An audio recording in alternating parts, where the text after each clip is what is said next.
सुप्रभात प्रिय विद्यार्थियों, आप सब कैसे हो। उम्मीद करती हूँ कि आप सब स्वस्थ होंगे और घर पर बैठकर पढ़ाई कर रहे होंगे। तो बच्चों, आज मैं आपके समक्ष फिर से हिंदी की पाठ्य पुस्तक वसंत भाग 2 पाठ 8 श्याम एक किसान कविता को लेकर उपस्थित हूँ। तो बच्चों, इस कविता के कवि हैं सर्वेश्वर दयाल सक्सेना जी। तो आइए आज मैं आपको सर्वेश्वर दयाल सक्सेना जी के जीवन परिचय के बारे में थोड़ी सी जानकारी देती हूँ। सर्वेश्वर दयाल सक्सेना जी का जन्म 15 सितंबर 1927 को बस्ती में हुआ था। इलाहाबाद से उन्होंने BA की और सन 1949 ईस्वी में MA की परीक्षा उत्तीर्ण की।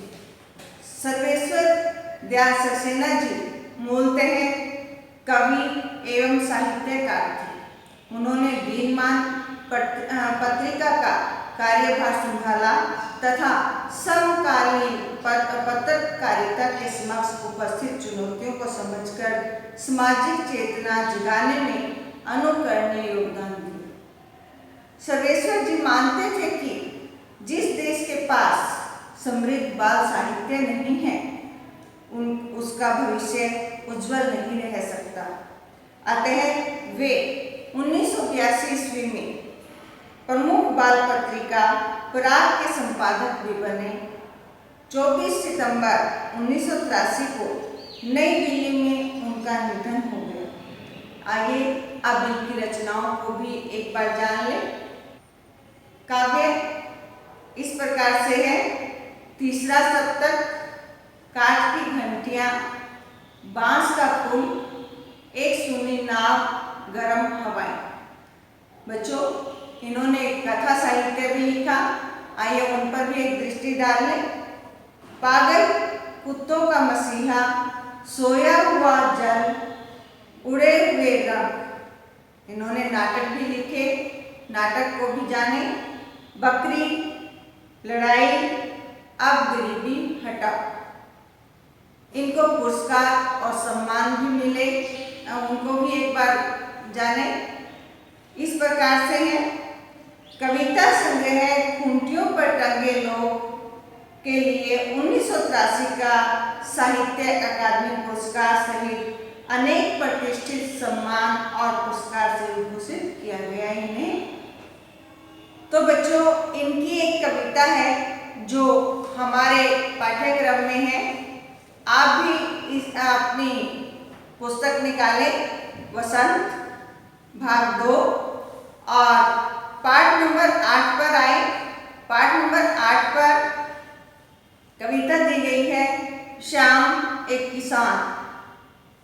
देखिएगा बच्चों, ये कविता पेज नंबर 64 पे कविता का सार दिया गया है।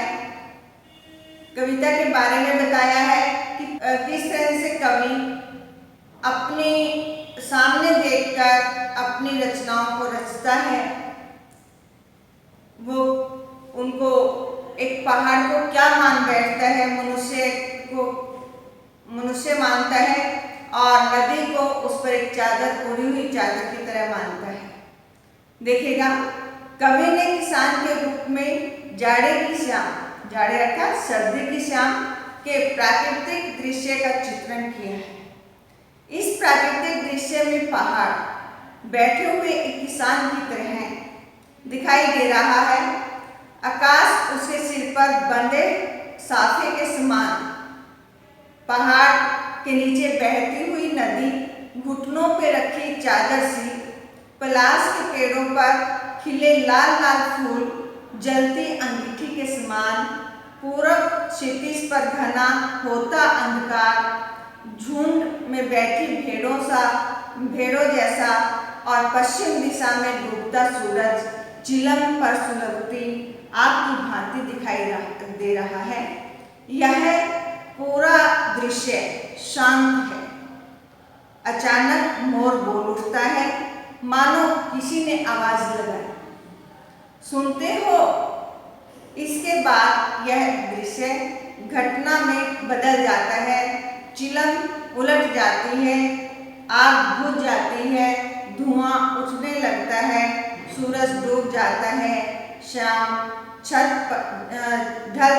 शाम ढल जाती है और रात का अंधेरा छा जाता है। बच्चों, इस कविता में ये सब बातें कवि ने बताई हैं कि किस प्रकार से पहाड़ को उन्होंने मनुष्य माना। यहाँ पर एक अलंकार का प्रयोग किया गया है जिसे हम कहते हैं मानवीय अलंकार, कि किसी चीज को मनुष्य के रूप में बताना उसे मानवीय अलंकार कहते हैं। तो आइए अब हम कविता को पढ़ते हैं और उसका अर्थ जानते हैं। कुछ शब्दों के अर्थ आपको बताए जाएंगे, आप उन शब्दों को रेखांकित करना और अर्थ भी लिखना। देखिएगा बच्चों, श्याम एक किसान आकाश का साफा बांधकर सूरज की चिलम खींचता बैठा है पहाड़, घुटनों पर पड़ी है नदी चादर से, पास ही दहक रही है पलाश के जंगल की अंगीठी, अंधकार दूर पूरब में सिमटा बैठा है भेड़ों के गले सा। आकाश का साफा बांधकर कहते हैं, आकाश जो कि साफा मीन्स एक पन्ना जो होता है कपड़ा बांधकर सूरज की चिलम खींचता, पहाड़ के सिर पर आकाश साफे के समान बंधा है।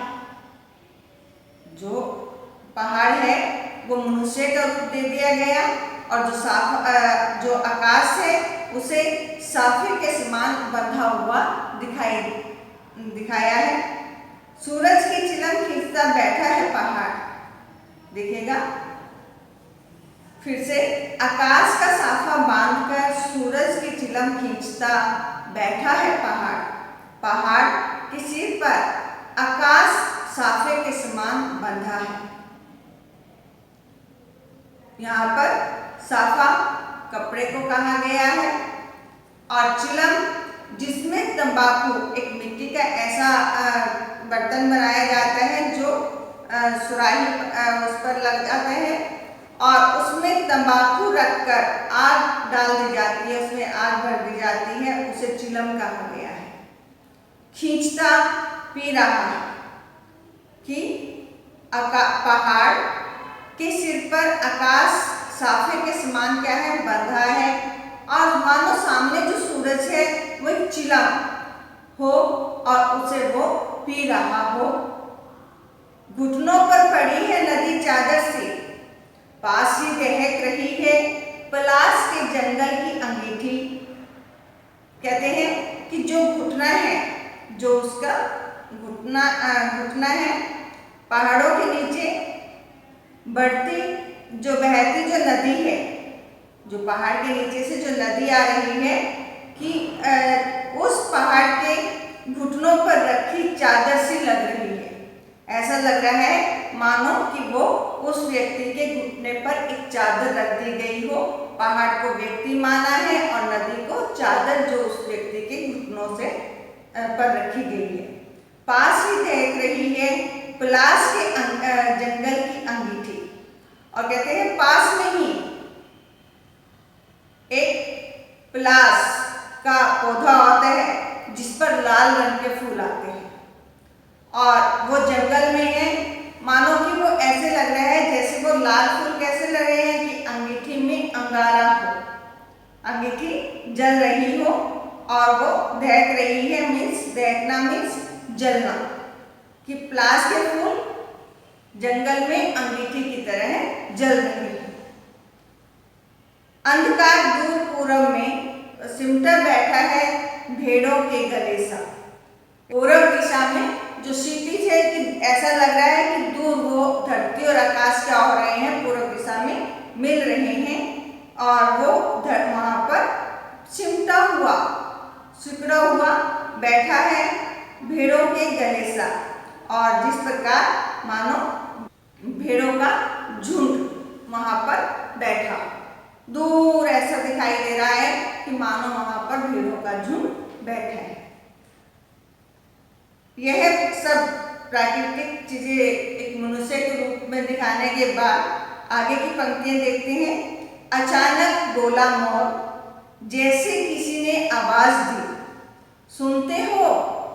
चिलम औंधी, धुआं उठा, सूरज डूबा, अंधेरा छा गया। जाड़े की शाम में प्रकृति के चारों ओर क्या थी? शांति थी। अचानक एकाएक तभी मोर बोल उठता है और ऐसा लगता है मानो किसी ने आवाज दी। सुनते हो अर्थात सुन रहे हो।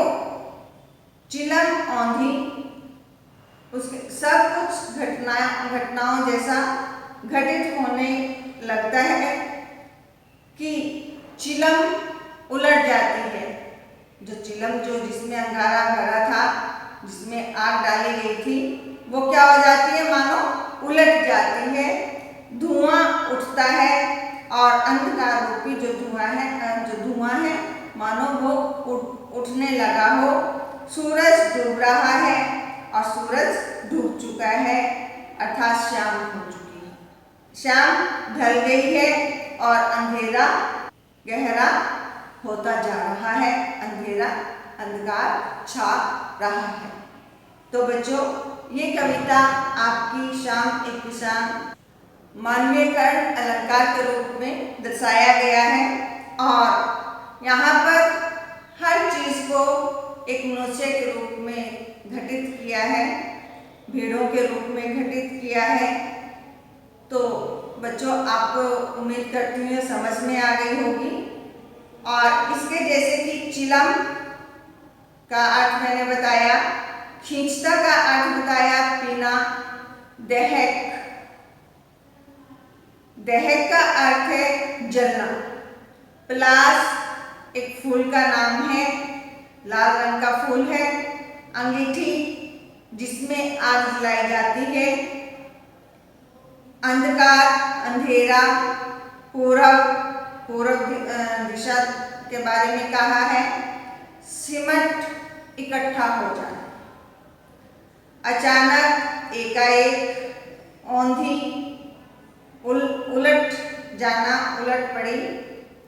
डूबा, छिपा या अस्त हुआ। आवाज देना, बुलाना। तो बच्चों, ये आपके कठिन शब्द थे, इन्हें आप रेखांकित करना और जो अर्थ बताए हैं वो अर्थ लिखना। तो आइए बच्चों, अब आपको शब्दार्थ बताएं और ये शब्दार्थ आपको अपनी उत्तर पुस्तिका में लिखने हैं। साफा, पगड़ी। दहकना, जलना। अचानक, एकाएक। पलाश, लाल रंग का फूल। सिमटा, इकट्ठा। औंधी, उलट पड़ी। तो बच्चों, उम्मीद करती हूँ आपको यह कविता समझ में आई होगी। आप भी इस प्रकार से कहीं खुली जगह पर बैठकर विचारों को किसी का रूप देकर कविता बना सकते हैं। तो धन्यवाद। खुश रहें, स्वस्थ रहें, घर पर रहें।